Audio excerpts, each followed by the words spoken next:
O quanto você acha que é difícil apagar completamente a existência de alguém no mundo? Ou até mesmo a sua existência no mundo. O caso de hoje, gente, ele parece coisa de filme e deixa até hoje muitas pessoas curiosas, inclusive eu. Sou mega curiosa com esse caso, eu não consigo entender como isso aconteceu. E a gente realmente fica se perguntando, mas como? Você entra num labirinto, você não acha respostas para esse caso. Então se prepara, porque o caso de hoje é um daqueles que a gente fica se questionando sobre tudo e sobre todas as possibilidades. Então vamos lá, em 2009, a polícia de uma pequena vila da Irlanda chamada Rosses Point recebeu um chamado para praia e parece que um homem foi encontrado sem vida na areia e ele parecia ter se afogado. É o que a galera achou assim na primeira vez que viu. Eles começaram uma investigação para poder descobrir o que teria acontecido e quem era aquele homem, né? Mas acontece que isso seria muito mais difícil do que eles poderiam imaginar, já que eles foram descobrindo que esse homem, ele apagou todos os seus rastros nos dias anteriores, incluindo, gente, até o seu nome verdadeiro. E ele usou, né, o nome falso de Peter Bergman. E também deixou aí a dúvida, seria ele talvez um agente secreto ou talvez só um homem escondendo um passado aí, um passado cheio de coisas obscuras? Aqui é Erika Miranda e esse é o podcast Casos Reais. Pra quem ainda não me conhece, vai lá no meu Instagram, @Erika com K, Mirandas, com S no final, e por lá eu tô sempre postando atualizações, novidades, qualquer coisa assim que acontece na hora eu vou lá e posto. E também tenho do Casos Reais, que é @Casos Reais Oficial, e por lá eu também sempre posto nos 2 perfis. E se você gosta muito do nosso podcast, é muito importante que em qualquer plataforma que você esteja escutando ou assistindo a gente, você deixe um comentário ou interaja aí nas nossas enquetes, dê um like, se inscreva, é muito importante, porque assim a plataforma consegue entender que você gosta do nosso conteúdo e assim entrega mais para vocês. Se você ainda não reparou, se você escuta a gente no Spotify, agora a gente tem os nossos episódios disponíveis sem anúncios. Então é só você pagar ali um valor simbólico que você consegue assistir nossos episódios sem anúncio. Vocês que reclamam, tem muito anúncio. Gente, é o jeito que o criador de conteúdo monetiza, então apoia aí. Começa a dar um valor ali só para poder ajudar a gente. E aí você consegue também assistir e escutar o podcast no Spotify sem anúncios, tá bom? Todas as informações sobre esse caso eles foram tiradas de fontes oficiais, como reportagens do jornal The Irish Times e também do documentário Os Últimos Dias de Peter Bergman, que foi publicado na Aeon Video. Agora, vamos para o caso da semana. E esse é o caso do Peter Bergman.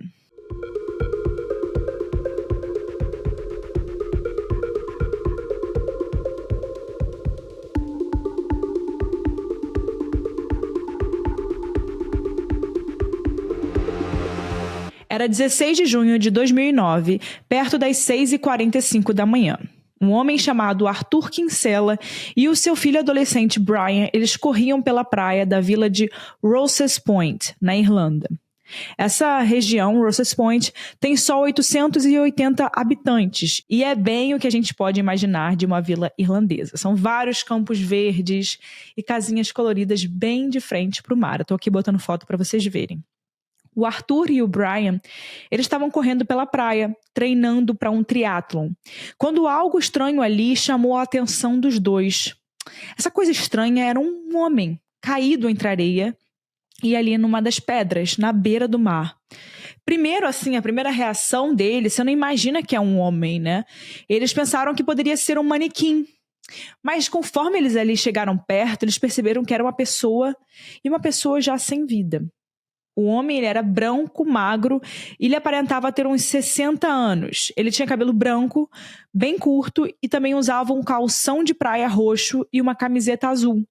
Ele também tinha quase 1,80 de altura e olhos azuis. Algumas outras peças de roupa dele e um sapato com meias dentro estavam espalhadas ali ao redor de algumas pedras. Mas não tinha mala, nenhum documento e nenhum celular. Arthur e Brian, eles não sabiam quem era aquela pessoa, quem era aquele homem, mas eles rezaram por ele, como a primeira coisa que eles fizeram quando eles encontraram o corpo. Eles rezaram como uma forma de respeito e chamaram a polícia de Sligo, que é uma cidade maior que fica só uns 10 minutos ali da vila onde eles encontraram. Os policiais, eles logo chegaram e eles começaram a investigar a cena. E de cara, a causa da morte já parecia um afogamento. Faz muito sentido, né? E ele teria falecido só algumas horas, pelo que os policiais conseguiram determinar ali na hora. Então, o corpo ele foi levado para um médico legista e os seus pertences também foram recolhidos. O legista do caso ele chamava Clive Kilgallen e ele descobriu várias coisas interessantes. Os dentes do homem eles eram bem cuidados e mostravam que ele já tinha passado por vários tratamentos dentários, tendo até um dente de ouro.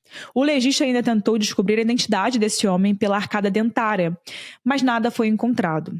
A aparência do homem desconhecido, no geral, era muito bem cuidada e as roupas que ele usava eram de boa qualidade. Mas uma descoberta do legista trouxe a primeira teoria para aquela morte. O corpo apresentou câncer de próstata e também tumores ósseos, além de sinais de algum problema cardíaco no coração. O legista também descobriu que não tinha nenhum resquício de remédios no corpo, o que era muito estranho para alguém que tinha várias doenças sérias e que precisavam de tratamento para aquele estágio onde ele estava, no câncer principalmente. E pensando nisso, a possibilidade de que o homem teria tirado a própria vida era grande. Ele teria se livrado das suas coisas e entrado no mar, sem a intenção de sair de lá vivo, né? É o que parecia. Mas isso era contrariado por um único motivo. Porque a morte dele a causa da morte não era afogamento. O Dr. Clive, ele fez anotações que diziam que o corpo não tinha nenhum sinal de afogamento por água salgada. E por causa disso, ele acabou dando a causa da morte como ataque cardíaco, já que o coração dele realmente apresentava problemas. Além disso, não tinha nenhuma outra lesão no corpo ou algum sinal de luta para que fosse levantada a hipótese de um crime. E para poderem conseguir ali avisar para a família daquela pessoa, a polícia começou a tentar descobrir mais sobre a identidade do desconhecido. E a partir daí eles deram início a um dos maiores mistérios da Irlanda e eu diria também que do mundo, né? Para começar, a polícia não achou nenhum documento no corpo ou na praia. A região onde ele foi encontrado foi revirada naquele dia e nos dias seguintes. E não foram encontrados, gente, nenhum objeto, carteira, celular, nada. Nada que pudesse de fato ajudar a identificar esse homem. Bom, o que eles tinham e que eles tinham encontrado ali eram os pertences que estavam com ele. Um sapato preto social, tamanho 44, feito na Alemanha, uma jaqueta preta de couro, calças azul marinho, um suéter sem mangas e um cinto da Itália. Como a gente disse, né, coisas de qualidade. Ele estava realmente vestido com coisas de qualidade. Nos bolsos da calça e da jaqueta tinham 140 euros em notas. Algumas moedas, lenços em um envelope, aspirina distribuída na Alemanha, band-aids e uma barrinha de sabonete de hotel, que depois foi descoberto que não era feito na Irlanda. Ou seja, provavelmente era de um hotel de algum outro país. Algo que fez os detetives estranharem era que todas as etiquetas das roupas tinham sido cortadas, tanto as etiquetas no corpo dele quanto das roupas caídas na praia. Gente, esse caso me lembrou muito do caso Somertown, aquele homem de Somertown. A gente já trouxe aqui no podcast. Se vocês procurarem aqui, se escreve Somerton. E se vocês jogarem isso aqui no podcast Casos Reais, vocês vão encontrar esse outro caso que a gente já falou sobre e que, gente, me parece quase que idêntico, só que esse aconteceu na Austrália. E esse homem de Somerton também foi encontrado na praia e ele também tinha tirado as etiquetas das roupas. E isso torna com que tudo seja mais difícil, porque você não sabe de onde é aquela roupa. Então, você às vezes vai saber, por exemplo, eles sabiam que era da Itália porque aquela roupa estava com alguma coisa, aquele cinto estava com alguma coisa escrita Made in Italy, mas você não tinha, por exemplo, o nome da marca, esses detalhes assim que podem te ajudar a tentar entender qual a área que ele frequentava. Enfim, só como um contexto aí pra vocês, pra quem talvez já assistiu esse caso do Somertown e tá lembrando, que lembra muito esse, né? Os detetives ainda tentaram procurar por ele em um banco ali de pessoas desaparecidas, mas nada foi encontrado. Então eles começaram a perguntar pela praia, boca a boca, né? Já que aquela vila era muito pequena. Os moradores se conheciam e também saberiam identificar uns aos outros. Nessas conversas com os moradores, os detetives descobriram algumas coisas interessantes. No dia anterior, 15 de junho, umas pessoas viram um homem na praia bem tranquilo e caminhando. E com vários relatos de testemunhas e puxando vídeos de câmeras de segurança das principais ruas ali da cidade, em pouco tempo a polícia conseguiu avançar na investigação. O homem misterioso estava hospedado no Sligo City Hotel. E lá eles finalmente descobriram um nome: Peter Bergman. Nas câmeras era possível ver um homem branco e alto, de cabelos brancos e usando óculos. O hotel não exigia identidade para que alguém entrasse lá e fizesse check-in, né? Mas, usando ali o nome, que foi o que ele deu quando ele fez o check-in, os detetives identificaram que o sobrenome Bergman, com 2 N, era mais comum na Áustria. E o que confirmava isso era um endereço que o Peter anotou junto com o nome dele. O endereço era Einstettersen 15, número 4472, na cidade de Viena, na Áustria. Então a polícia irlandesa entrou em contato com a polícia austríaca, mas não tinha nenhum homem com aquele nome e características parecidas no banco de dados da Áustria. Para piorar, quando eles tentaram rastrear o endereço que ele tinha dado quando ele entrou lá no hotel, junto com o nome, eles viram que ele simplesmente não existia. E era só um terreno baldio, vazio. O recepcionista, a dona do hotel e mais algumas testemunhas na cidade de Sligo disseram que o homem falava inglês com um sotaque e que lembrava um sotaque alemão ou austríaco. E como ele tinha uma aspirina distribuída na Alemanha nos bolsos quando ele morreu, fazia bastante sentido que ele talvez ali fosse da Alemanha, né? Porque da Áustria a gente não encontrou nada que conectasse, mas talvez da Alemanha. Então avisos internacionais foram emitidos, mas nenhum país comunicou que tinha um passaporte de um homem com aquele nome e aquelas descrições físicas. Bom, gente, a partir daí, os detetives eles refizeram os passos de Peter desde a sua chegada no hotel, que aconteceu no dia 12 de junho de 2009, 4 dias antes dele ser encontrado sem vida. Assim, eles chegaram à seguinte reconstrução dos fatos. No dia 12, uma sexta-feira, entre as 2h30 e 4h da tarde, o Peter ele foi visto em câmeras de segurança da rodoviária de Londonderry.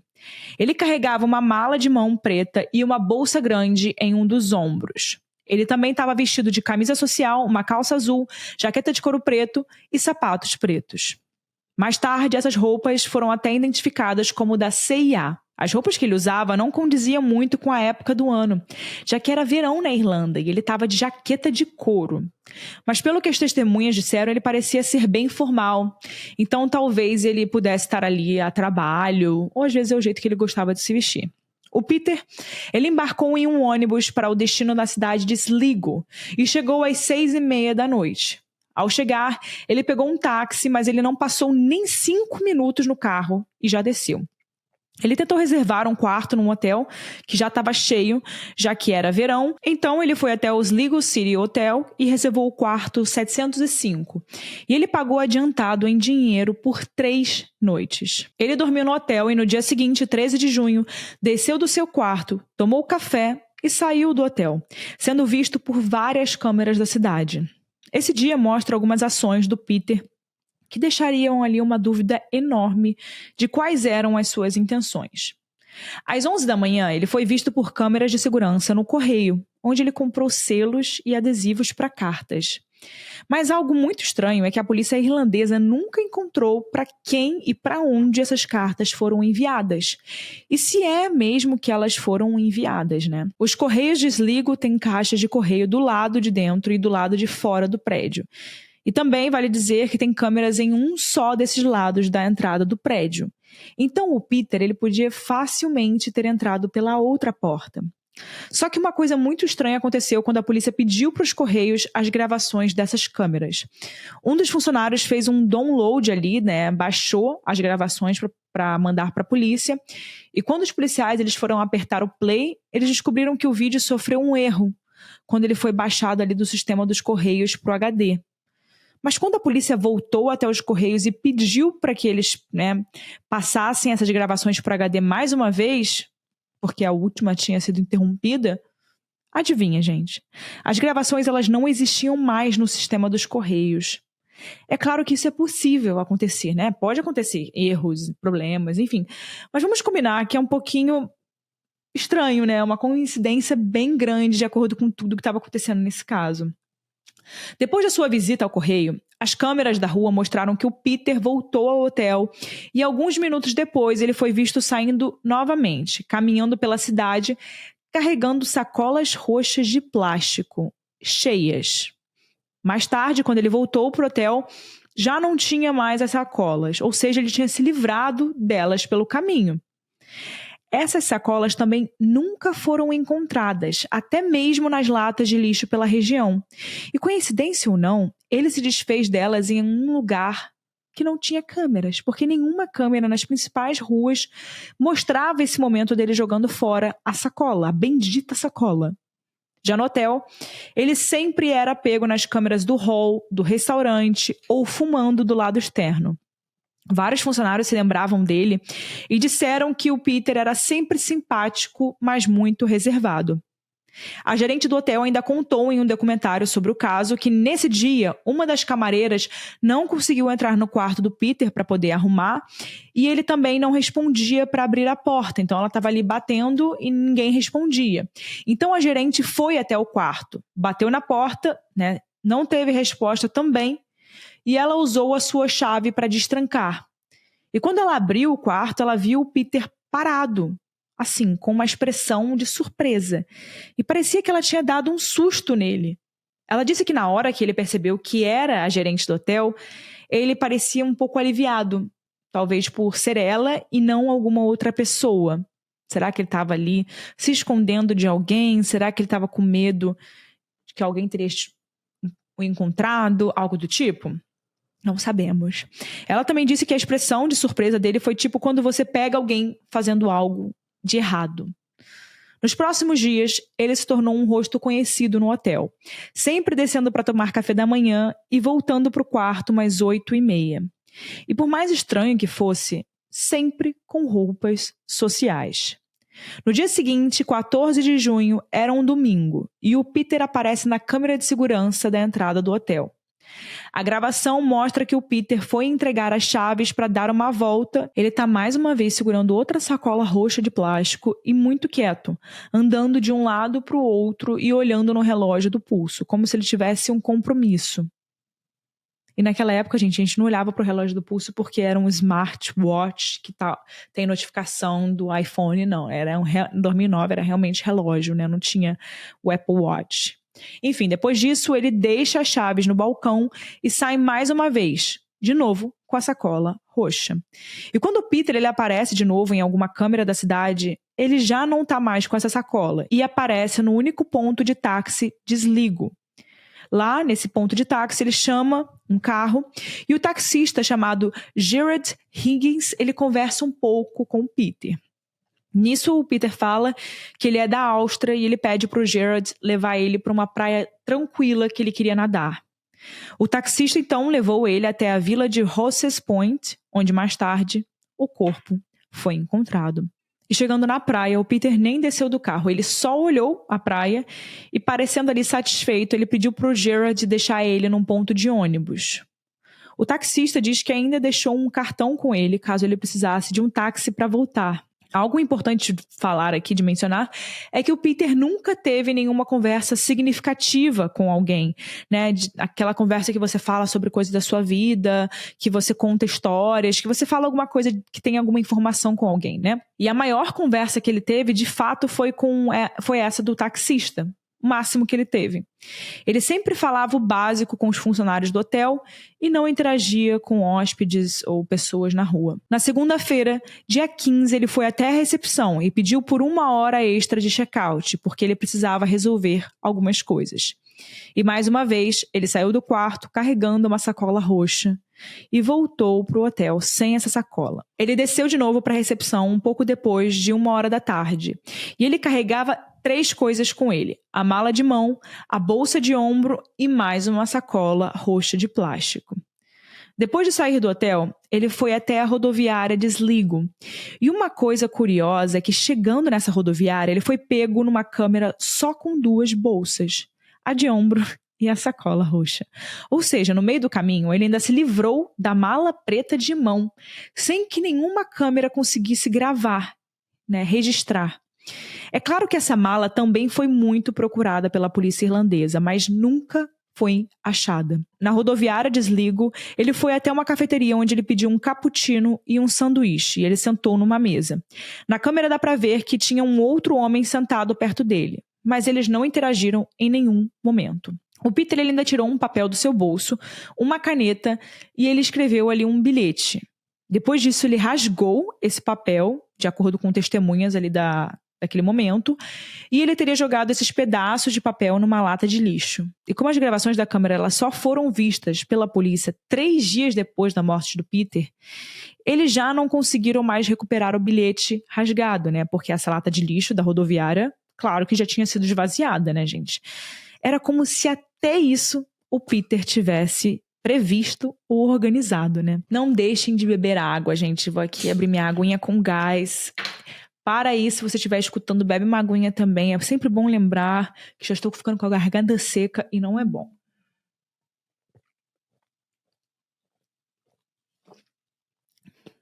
Quem aí adora água com gás? Eu amo. Então, às 2h20, ele pegou um ônibus até a vila de Rosses Point. O motorista do ônibus que ele pegou se chamava Paddy. E ele conta que o Peter pediu por um bilhete só de ida. É um caminho bem rápido e às 3 horas da tarde ele já estava na praia da vila.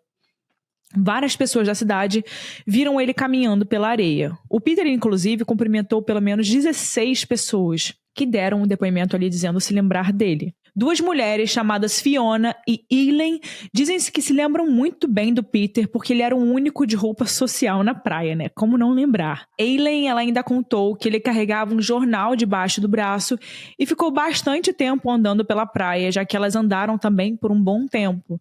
E quando elas estavam indo embora, elas perceberam que ele ainda estava lá caminhando. Ou seja, ele caminhava, ele ia, volta, ia, volta, ia, voltava, ia, voltava, ia, voltava. Já um casal chamado Dermot e Paula Lahiffe disseram que também estranharam esse homem de roupa social na praia. Eles dizem que viram ele andando bem na beira da água com as calças dobradas até os joelhos. E ele parecia distraído, com as mãos nos bolsos.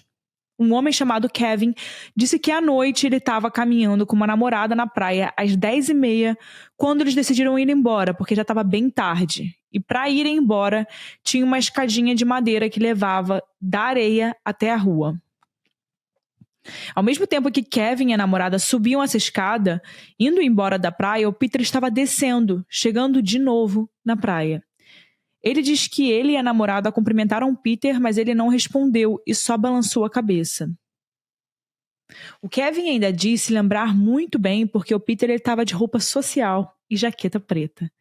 E também porque ele se lembra de que eram 10h30 da noite, ou seja, um pouco tarde para um passeio na areia, né? Ainda existe um depoimento de uma mulher que passou pela praia às 11h50 da noite e ela diz que viu um homem de roupa social com uma sacola roxa na mão, andando na beira da água. Então, gente, ele ficou muito tempo naquela praia, caminhando, passeando. Muita gente viu ele, é por isso que tem tantas testemunhas e tantas pessoas que cumprimentaram ele e falaram e se lembravam muito bem. Ela ainda diz que ele estava sozinho. Essa mulher provavelmente foi a última a ver o Peter com vida, ou seja, em algum momento da tarde, o Peter saiu da areia, ele foi até a vila e às 10h30 ele voltou para a praia. O que aconteceu com ele entre meia-noite até a manhã do dia 16 se tornou um mistério, assim como a sua identidade. O homem chamado Arthur, que encontrou o Peter na manhã seguinte, diz que toda manhã ele saía para caminhar e às vezes ele nadava com o seu filho Brian, como eles tinham feito naquela terça-feira que eles encontraram o Peter. Ele diz que só viu o corpo do Peter quando a névoa tinha baixado na praia e também diz que ele e o filho rezaram pelo Peter até a polícia chegar, como a gente já falou. Desde o momento em que o Peter ele foi encontrado pela polícia, os detetives colocaram o DNA dele em vários bancos de dados na Europa.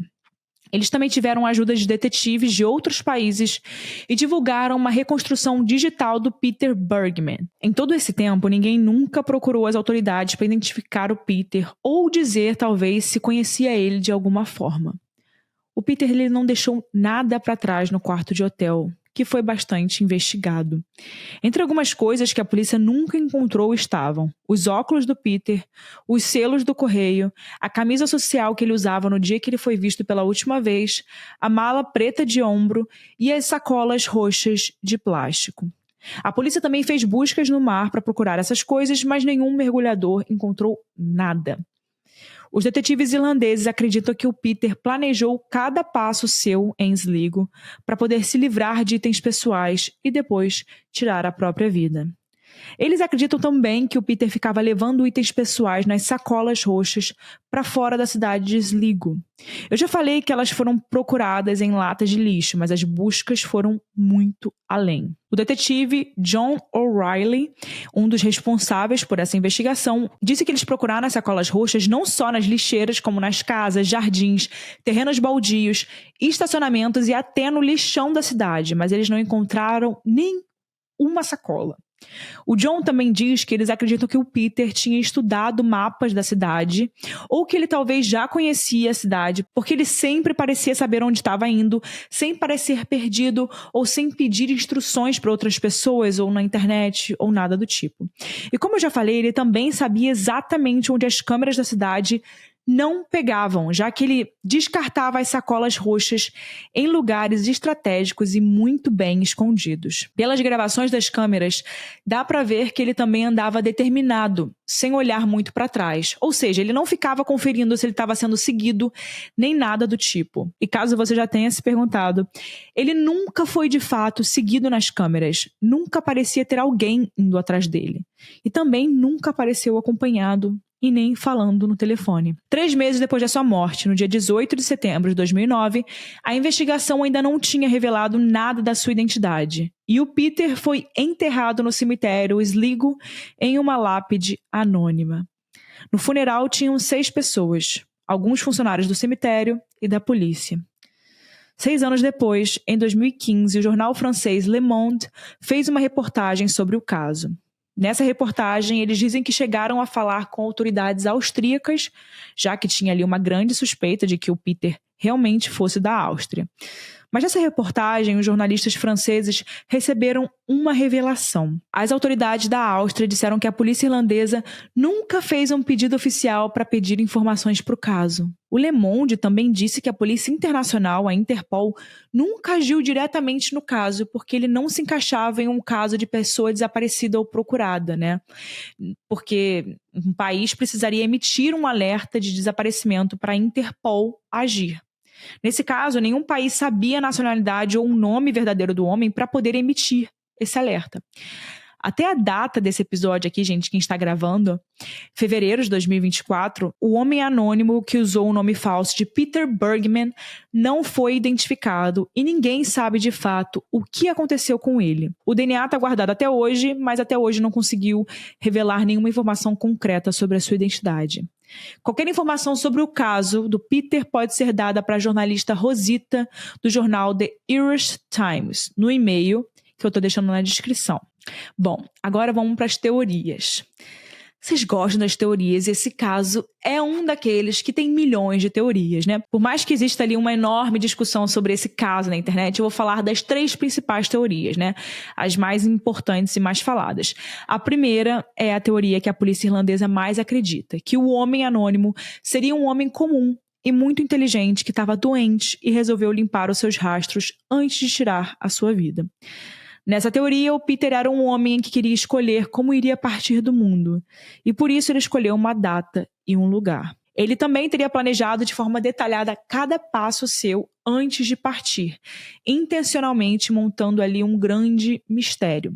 Talvez criar todo esse mistério fosse o seu objetivo. E ao chegar ao mar, ele teria tido um ataque cardíaco que resultou ali na sua morte. Ele talvez ainda teria entes queridos e teria comprado esses selos, né, dos Correios para mandar cartas se despedindo.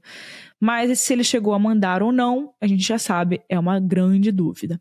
Algumas coisas que prejudicam essa teoria são a ausência das cartas, a morte súbita que parece muito conveniente ali naquela situação e o fato de que se o Peter tinha algum ente querido, como ninguém, depois de tantos anos, foi a público identificar ele, né?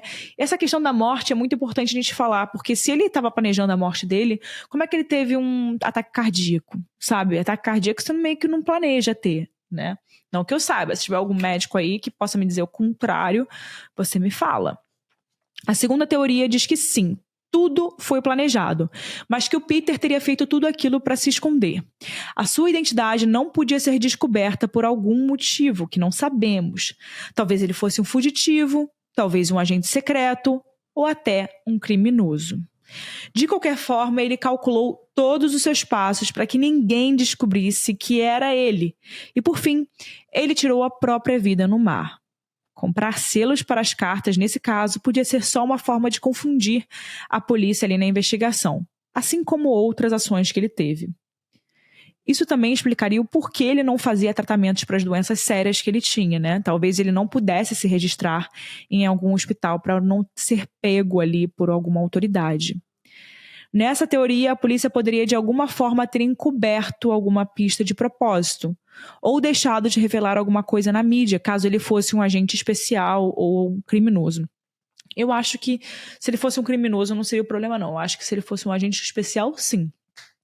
E vamos para a terceira teoria, que é a de um crime.